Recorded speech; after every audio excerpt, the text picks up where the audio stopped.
there's never like a time limit on when I think people should try and understand themselves. Yeah.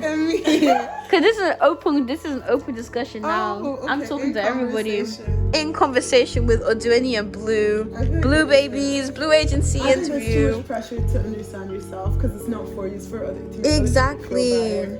So they know what to say when they talk to you. Like, oh, so are you queer? So you're including this? Or are you? So do you identify with this? So it's just like, can you just take life at your own pace? Some people can't handle. People will never be happy no matter what you tell them. Some people can't handle the concept of someone being like unlabeled. Yeah. Because then they're like, oh no, I can't put you in a box. But then it's also like, oh no, that means I have to get to know you as a person. Exactly. That takes too long. Like,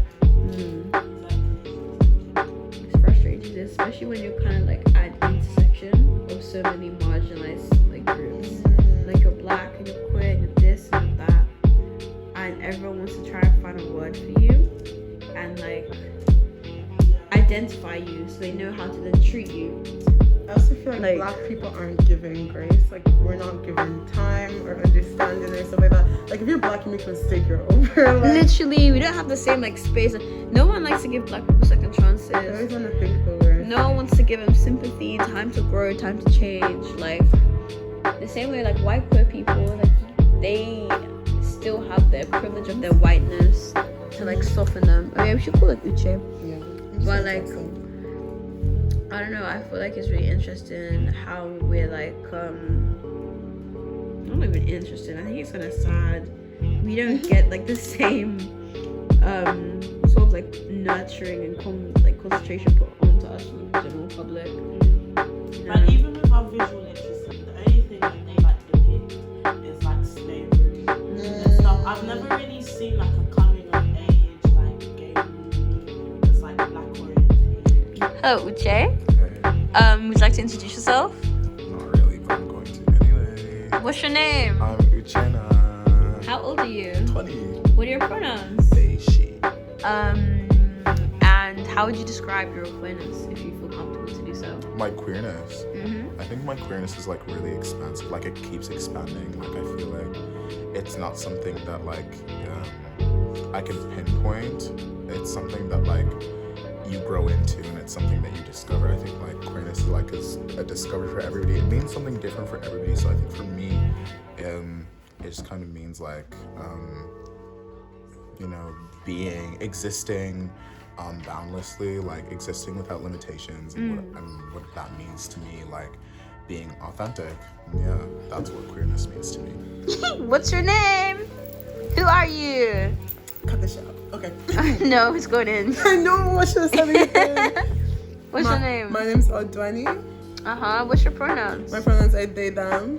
Where you from? Describe yourself a little bit. I'm originally from Dublin, Ireland. You know, I'm a citizen of the universe. Sure. I'm kind of all over the world. You know what I mean? One day I'm in LA, next day I'm in New York. My great granddad was from Milan. Crazy. You know what I'm saying? Just kidding. I'm just Nigerian, and I live in London now. Yahoo! I want you to describe love for me, romantic or platonic, or both, or anything.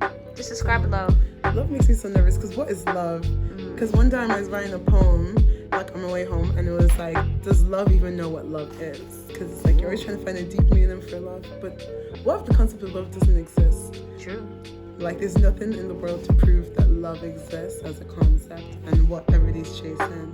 But I feel like good feelings and goodness and everything exists, but I'm not sure what love is. What was the question again? How would you describe love? I feel like love is faceless for me. I think love is in especially moments, like certain environments. Like, something can happen in an environment where like this feels really lovely and this feels really like it's coming towards me, and then the same thing can happen in a different environment and it doesn't feel like that. So I feel like love is very it's really environmental. It's really about your atmosphere. I don't feel like love is really set in, you know? Yeah. That's why I feel like it is. Alright, and now here is the next question. What's your favorite way to express your queer identity? I love drip. I love clothing. Drip master, drip Right? god. Whoa. I love dancing as well. Dancing to me is like, especially dancing with gay people, is so gay. Just being gay together. Dancing. I love clothes, like self-expression, hairstyles, makeup. Can I ask you a question? So, being black, What does it mean to you? Struggle, but at the same time, it's rewarding. Yeah. It's like a binary lifestyle. It's like one day you're being praised, and then the next day you're being capitalized. So you're not really existing for yourself sometimes. It's kind of like you're existing for a viewer. Like a performance. Even in acting, why have I been cast in so many angry, horrible, like shit? Like even if I'm doing theater, like I just know I'm very strong when it comes to anger and like hard emotions, and not that strong when it comes to like sadness. And it's because, or like happiness, I find it really hard to play a happy character. Like I just don't know what to do. I don't know how to be happy and pretend to People be don't happy. give us a space to do that. But also, to perform that. in acting, like a lot of your performance is based off of your perception. So how can I be perceived as happy as a black person? I find that really hard. And I just think the problem with the way life imitates art and art imitates life is that like everything will feed into each other. So the way we're having this conversation about black joy, it's like, but who wants to see black joy? Except for black people, and who does that sell to? And people don't see that as valuable. Okay. I want you to describe love for me. That's either romantic or platonic. Describe love. Like, what is love to you? I'm gonna do both. All right, go ahead. Perfect. Actually, I think there's like, I don't know. I feel actually, you know what? I think I'm gonna describe it in the same way, because I feel love, kind of like in the same way, like that, like romantically and platonically. Like, I don't think that you can separate the two, because I don't think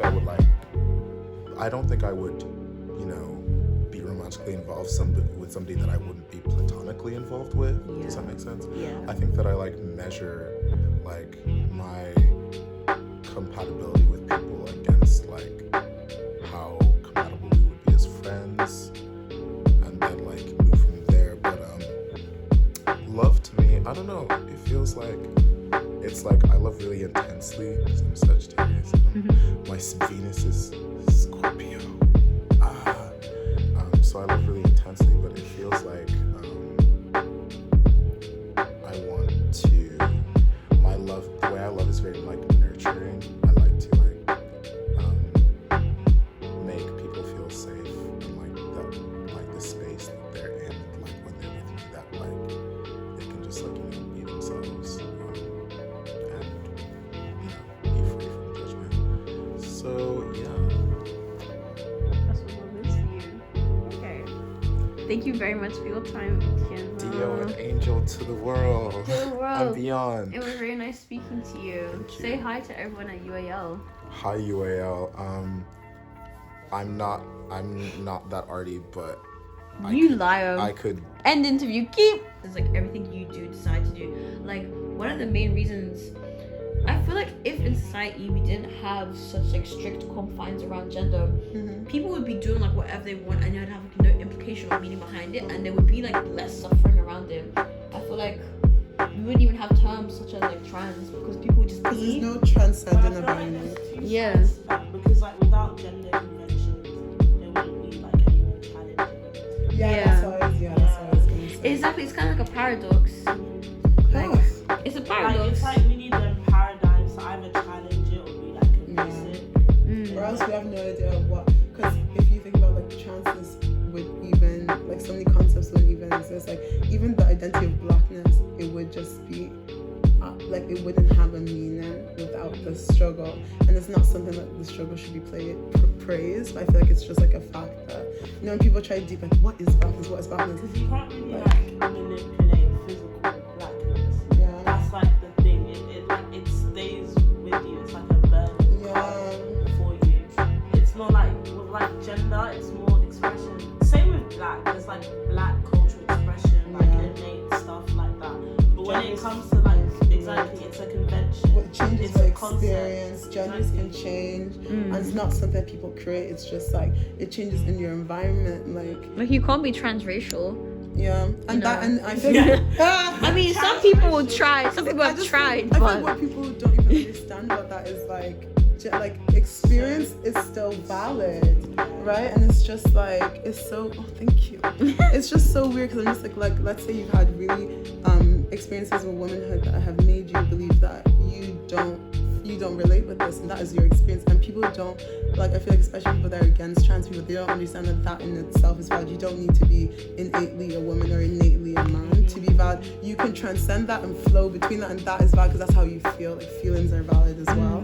But race is just get allotted to you, and there's nothing you can do about that. Gender is very much about like your own personal experiences, and that is also valid. You know? Yeah, with race it's kind of like you have to play within this field. You can't leave the field. You have to play within the field. You have to express yourself in this field. With gender, it's like you can go to a different park if you want to. If you really wanted to go to a different park, you could go to a different park. It might be hard. It is hard. But with race, it's kind of like you have to make the most out of what you're given with it, even though it's so like. Yeah, I feel like with race, you can have like your own like, I guess like cultural relationship and like relationship with your race and everything, and like the way that you express yourself with your like race is so personal, but because of like politically, systemically, the way that we're viewed, it's like we're literally being like repressed so much and like homogenized, whereas like with gender, for some reason it's become such like a big irk, because like I feel like with gender, like in terms of systems, all they can do is say what we can be like, but they can't really have a grasp on us, because at the end of the day, who's gonna stop a man or someone who looks like a man from buying clothes? You can't do that. But with race, you can physically keep you out of places. With gender, I think it's easier for people to, because you can't get arrested for being a girl, but you can get arrested for being black. Yeah, and there's and there's like people have been writing like papers about this. Like everything that has been implemented by society, especially by governments, are forms of control. And if you look at gender as a form of control, then you understand how a lot of people like have to like really navigate this. Because if it's a form of control, the way marketing works, like they'll market certain deodorants to a man, perfumes to a woman, and it's like it's hyper marketed, like everything's animated and marketed. And same way everything, like it's just such, they try to make such a big gap between the two genders, because they like, God forbid you believe that there's no difference between a boy and a girl. Like they don't want that. I think that that's why there's so much pressure being knuckled down, and that's why the government also supports so much like transphobic like bills to stop people getting like their meds or their like testosterone or estrogen, is because they don't want this confusion where they're supposed to be controlled. Because so much of like gender, so much of control. It's all about control. Yeah, like, so much of society is like upheld by the notions about gender and like using it as a tool of control. So it's kind of like if people started challenging and questioning this, how like what would be next? Yeah, even like with religion and everything. It's intertwined in everything. Is it Uche? Wow. That's a wrap, everybody. That's a wrap.